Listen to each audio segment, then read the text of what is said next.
THC and CBD are helping Hoosiers with things like sleep, anxiety, and other issues. But these medicated snacks can also spell trouble for kids. 13 Investigates reporter Sierra Putman joins us, and you were telling us this is actually a growing problem here. And we learned that the State Poison Center is getting calls, sometimes 1 or 2 calls a week, about little kids eating, even overdosing on marijuana-laced snacks. Marion County has more cases than any other by far, but it's a problem across the state. In Jennings County, Amanda Johnson faces a neglect charge after her daughter got into some medicated Nerdy Bears. Unconscious 5-year-old female. This was the alert on February 2nd. Have mother on 911 advising she cannot wake her up. Emergency crews airlifted her to an Indianapolis hospital. Police say it's the second time the child ate THC snacks. Dr. Rachel Peterson at Riley Hospital for Children is seeing more cases of kids getting sick from edibles with CBD, THC, or marijuana. Is this scary for kids? Yeah, I've observed children who have had this happen, and it can be very scary for them. Many edibles now look kid-friendly, even imitating popular snacks like Cheetos, Skittles, Gushers, or Doritos.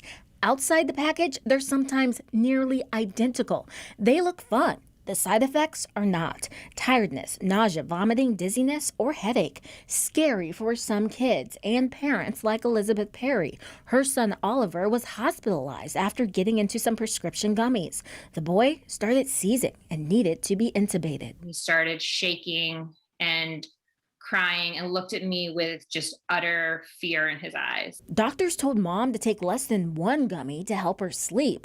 Little Oliver may have eaten more than 15. All a kid sees is candy, and so 10 gummies or 10 pieces of candy might not seem like a lot, but if you put THC in them, it can actually be quite a bit in a small child. This study in pediatrics showed in 2021 more than 3,000 reports of kids under 6 eating edibles, more than 14 times what they saw in 2017. These are national numbers, but the numbers are up dramatically in Indiana as well.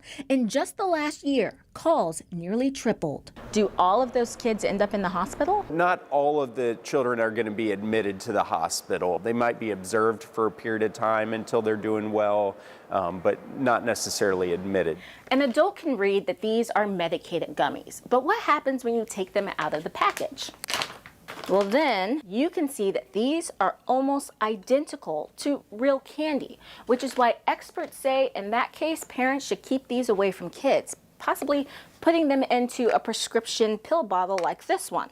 You want to make sure you have a child-proof cap. This only costs a couple dollars.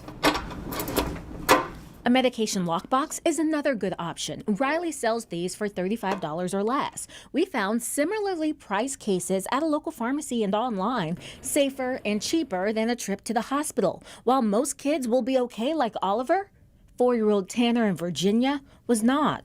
Doctors say he died with, quote, extremely high levels of THC in his system. His mom now faces a murder charge, a very rare case.